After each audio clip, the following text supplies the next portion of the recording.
Es fundamental que nosotros como médicos generales conozcamos la exploración neurológica básica para poder abordar a los pacientes que tengan alguna patología relacionada con esta especialidad.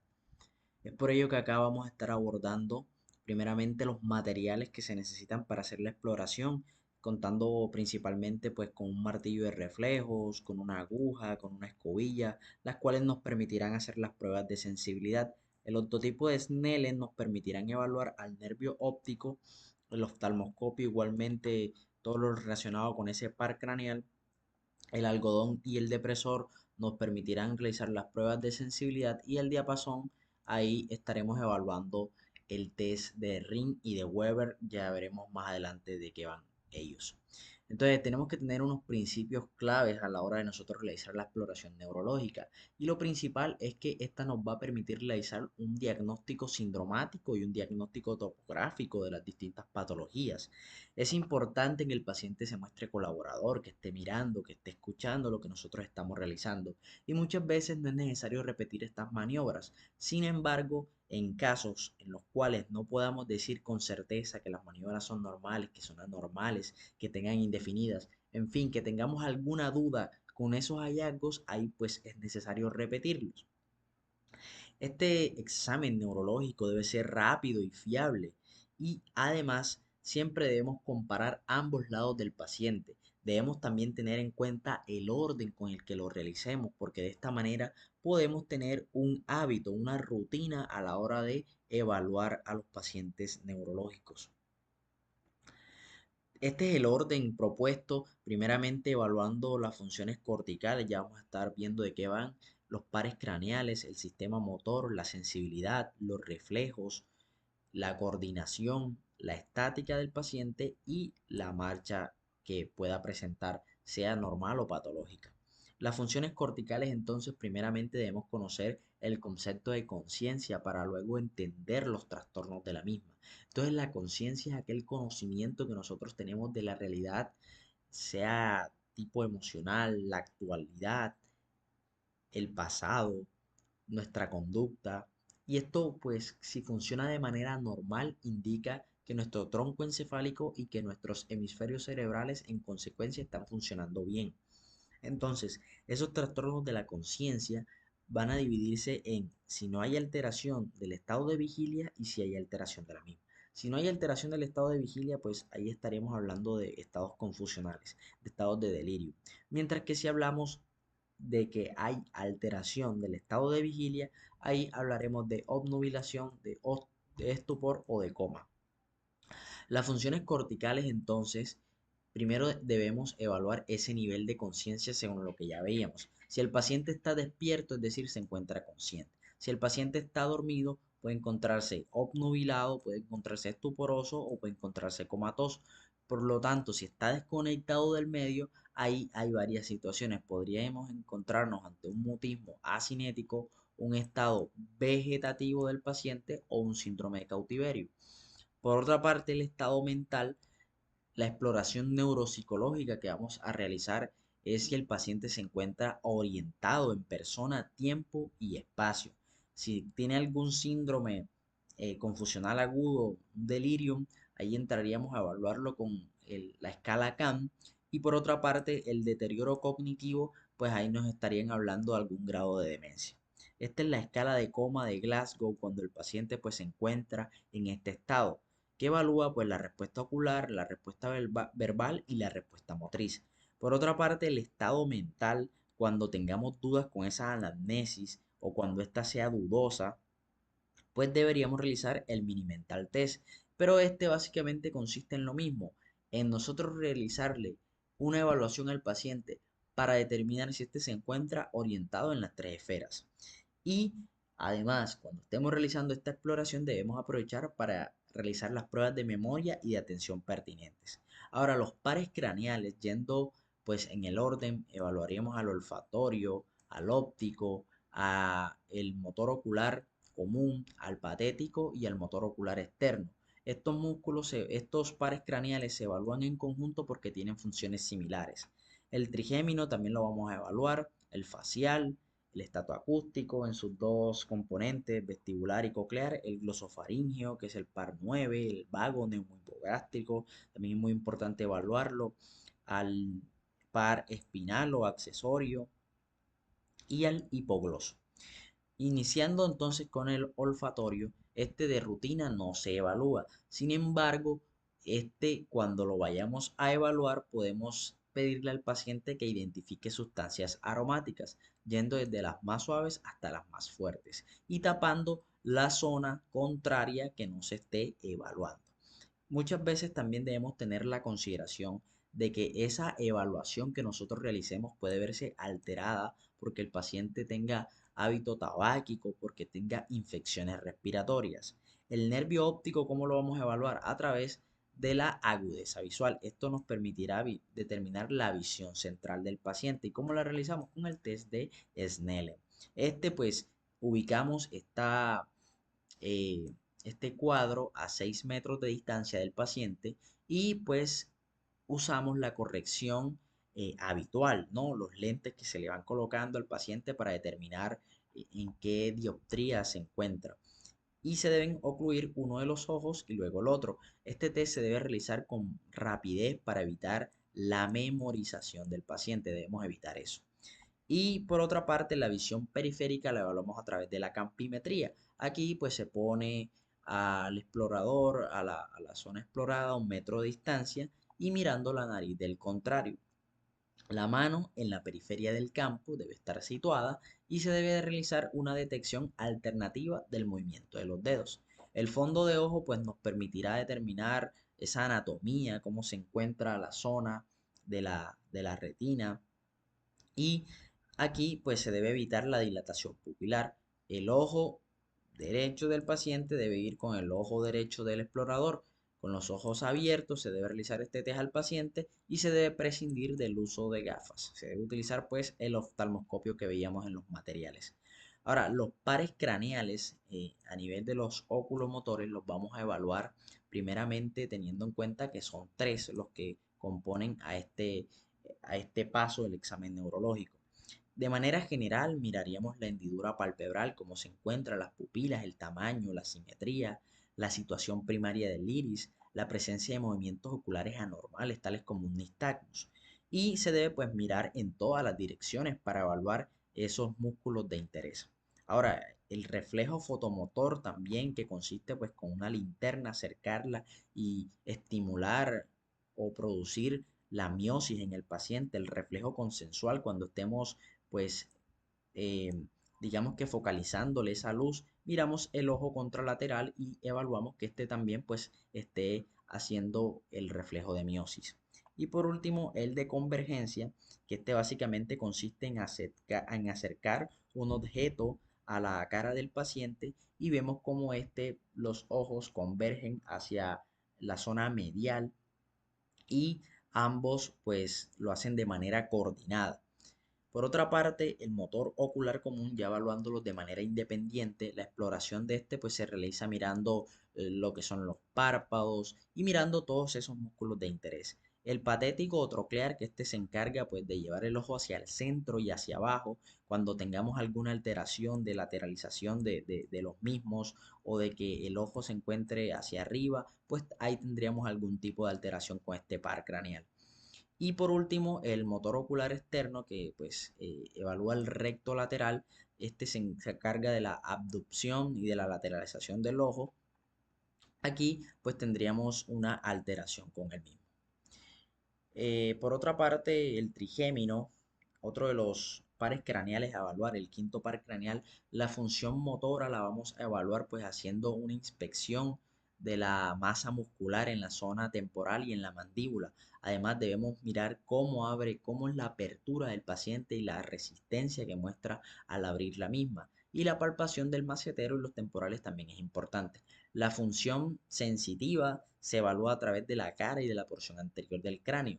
Y pues ahí se utiliza el reflejo corneal aferente, que consiste con un objeto, pues estimular que el paciente cierre el ojo, de pronto tocándole el párpado. El facial, por otra parte, la exploración motora debe ir pues a inspeccionar los rasgos de la cara, el cierre de los párpados, cómo arruga la frente del paciente, que enseñe los dientes. Y la función sensitiva y vegetativa rara vez se exploran de este par craneal.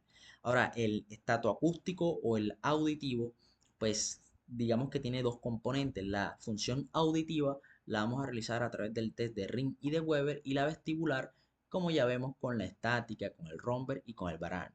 Entonces, ¿en qué consiste el test de Weber y el test de Ring? Estos tests, digamos que se hacen en conjunto y la interpretación depende de los dos. Primeramente se evalúa el test de Ring, que consiste en colocar el diapasón en la apófisis mastoides del paciente. Se va a frotar para que éste genere la vibración y luego pues se pasa al oído inmediatamente y miramos si en la conducción aérea es mayor que la ósea, pues ahí tendríamos que el test de Ring es positivo y esto nos indicaría que el paciente pues tiene algún tipo de hipoacusia y ahí no la permitiría clasificar. Cuando el test de Ring es negativo es que la transmisión ósea es mayor o igual que la aérea. Por otra parte, el test de Weber consiste en colocar ese diapasón en el vértex del cráneo del paciente y si se lateraliza hacia el lado sano tendríamos una hipoacusia neurosensorial. Por otra parte, si se lateraliza hacia el lado enfermo tendríamos una hipoacusia conductiva.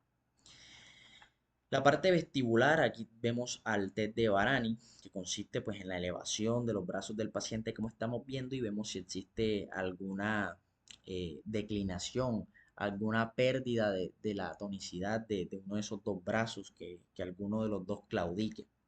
Y este es el test de Romberg, que se realiza normalmente con los ojos cerrados. El paciente puede que tenga algún leve movimiento, pero no es nada anormal.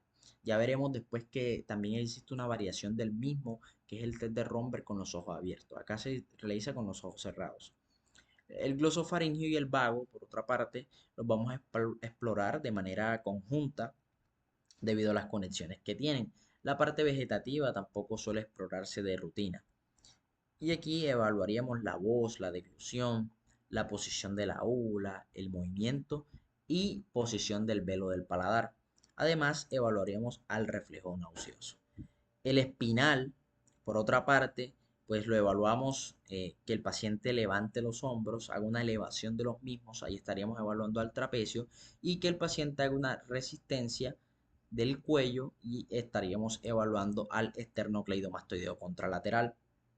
El hipogloso, por su parte, lo evaluamos inspeccionando la lengua y pues evaluando la movilidad de la misma y la fuerza. Entonces, esta sería la exploración neurológica abreviada. Tenemos que el par 1 no se evalúa de rutina, el par 2 tenemos la agudeza visual, la campimetría, el fondo de ojo y todos los reflejos que ya veíamos. Estos tres, el tercero, el cuarto y el sexto, lo evaluamos a través de los párpados, del iris, de las pupilas, del fotomotor, de la movilidad de la vista en todas las direcciones, los movimientos anormales. El par 5 lo evaluamos a través de la sensibilidad de la cara, apertura de la boca, el reflejo maceterino y corneal. El séptimo, la simetría facial, el levantamiento de las cejas, cómo cierran los ojos, que enseñe los dientes. El octavo, con el test de Weber y Ring que ya veíamos, el Romberg-Varani y el nistagmo espontáneo. El noveno, a través de la voz, de la deglución, del velo del paladar, de la úvula y del reflejo faríngeo. Y el onceavo con el levantamiento de los hombros y que gire la cabeza contra la resistencia. Y por último, el doceavo a través de que el paciente saque la lengua y que evolvamos esa fuerza que el paciente tenga de la misma. El sistema motor, por su parte, lo vamos a dividir en tono y en fuerza, además en movimientos anormales. Entonces, el tono lo vamos a evaluar en relajación y debemos primeramente hacer una inspección. Vemos posturas anormales o forzadas, atrofias, fasciculaciones. Y la palpación también es importante, además de la flexoextensión de los distintos grupos musculares, esto buscando pues hipotonías, hipertonías, rigidez. La fuerza, por su parte, es difícil de evaluar porque depende de muchos factores. Sin embargo, digamos que aquí le vamos a pedir al paciente que haga también esos movimientos primarios de esos músculos como extensión del cuello, abducción, abducción de los brazos, una flexoextensión del antebrazo, de la mano, de los dedos, separación de los dedos, oposición del pulgar, flexión del muslo, flexoextensión de las piernas y de los pies. Y pues que se levante, que suba escaleras, que salte. Acá vemos la escala de evaluación de la fuerza muscular, en donde 0 no tiene ningún movimiento, 1 un ligero movimiento, 2 no puede superar la gravedad, 3 puede mantenerse contra la gravedad, 4 ese mantenimiento es débil y 5 es normal. Aquí también vemos la maniobra de Mingasini, que pues esta consiste en colocar al paciente en esta posición, elevando los pies y que la cadera pues esté en 90 grados. Y vemos si alguna de las dos piernas claudica. Los movimientos anormales que nosotros debemos buscar, pues ahí incluye primeramente a través de la inspección buscar la amplitud, la frecuencia de esos movimientos, la ritmicidad, la persistencia, la relajación con reposo, la voluntariedad y la topografía.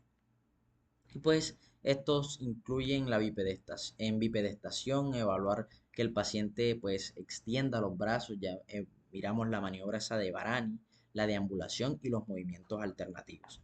Y pues aquí también entraríamos a evaluar los temblores, las distonías, balismo, corea, mioclonías y tics. La sensibilidad la dividimos en superficial y profunda. Entonces la sensibilidad superficial la evaluamos a través de la dolorosa y de la táctil superficial, pues que estas van a discurrir por las mismas vías. Y veríamos la distribución metamérica. La realizamos con el algodón o la aguja que veíamos inicialmente y siempre comparando la parte derecha e izquierda y mirando si es proximal o distal. La profunda, por su parte, la realizamos a través de la exploración vibratoria con el diapasón sobre las eminencias óseas del paciente. Y pues aquí miraríamos la artrocinética, posicional y discriminativa que discurren por las mismas vías básicamente. Los reflejos, por su parte, se dividen en osteotendinosos, cutáneos y de liberación frontal. Estamos viendo acá la escala, cómo evaluamos esos reflejos, cómo los clasificamos, pero decir que normalmente el bicipital que evalúa C5, C6, ahí pues tendríamos al codo en 90 grados y se hace una percusión sobre los dedos del explorador, sobre la flexura del brazo del paciente. El reflejo tricipital que evalúa C7, pues se hace, digamos que percutiendo ese extremo distal del brazo. El reflejo de estilo radial que evalúa C5, C6, ahí vamos a tener al antebrazo flexionado o semiflexionado en pronosupinación y se va a hacer una percusión distal del extremo radial de ese antebrazo del paciente. El reflejo patelar, por su parte, o rotuliano, evalúa L2, L4.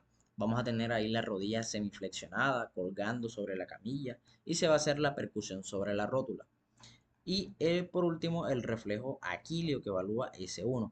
Vamos a obtener al paciente de rodillas o sobre una silla, con los pies colgando y se va a hacer una percusión sobre el tendón de Aquiles.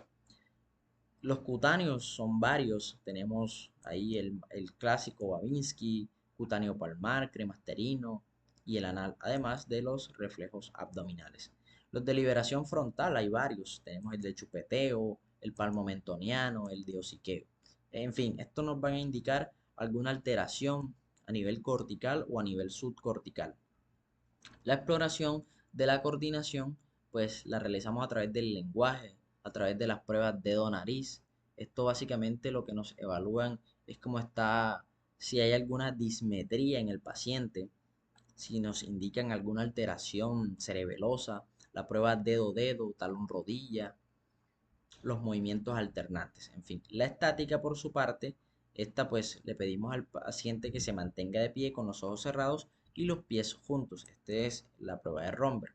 Y nos indicaría básicamente que existe alguna alteración en los nervios periféricos, en el cordón posterior o en el sistema vestibular.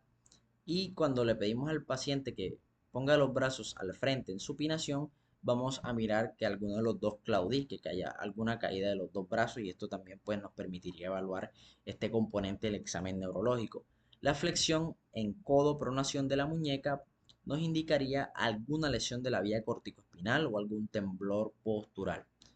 Por su parte, la marcha pues el paciente, eh, vamos a buscar algún braceo, cómo está la posición del cuerpo, la marcha en talones nos indicaría alguna lesión de la vía corticoespinal, alguna lesión del nervio peroneo también incluso, y la marcha en tándem, que pues un equilibrio empobrecido indicaría lesiones del nervio periférico, de los cordones posteriores, del sistema vestibular. Nuevamente aquí evaluamos cerebelo e incluso el tálamo y la sustancia blanca.